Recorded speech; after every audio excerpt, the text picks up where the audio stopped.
செல்லம், இந்த விஷயத்த நான் உங்ககிட்ட சொல்லியே ஆகணும். என்னன்னா, நீங்கள் வாழ போகிறது ஒரே ஒரு வாழ்க்கை தான். சரியா? கொஞ்ச நாள் வாழ்க்கை தான்.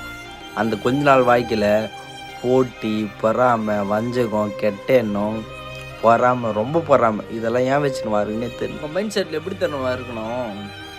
நம்மளும் நல்லா இருக்கணும், மற்றவங்களும் நல்லா இருக்கணும், அப்படி தான் நினைக்கணுமே. அதுதான் வாழ்க்கை. உனக்கு என்ன நல்லா இருந்துச்சுன்னு எங்கே பண்ணாலும் நல்லா இருப்பேன். ஸோ வாழ போகிற கொஞ்ச நாள் வாழ்க்கையே போட்டி, பொறாமை, கெட்ட எண்ணம், வஞ்சகம் இதெல்லாமே சந்தோஷமாக வாழுங்க. இன்றைக்கி இருக்கிறோம், நாளைக்கு இல்லை. சரியா? இன்றைக்கி நான் உங்ககிட்ட நல்லா பேசுகிறேன், நாளைக்கு நான் எல்லாம் கூட போயிடலாம்.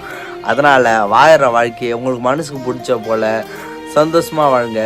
ஸோ நான் இதெல்லாம் ஏன் தெரியுமா சொல்கிறேன்? இந்த காலகட்டத்தில் மக்கள் இப்படின்னு நம்மளுக்கு தெரியும். போட்டி, பொறாமை, வஞ்சகம், கெட்ட எண்ணம் இதெல்லாம் வச்சு நீ ஏன்டா வாழறேன்னு தெரில.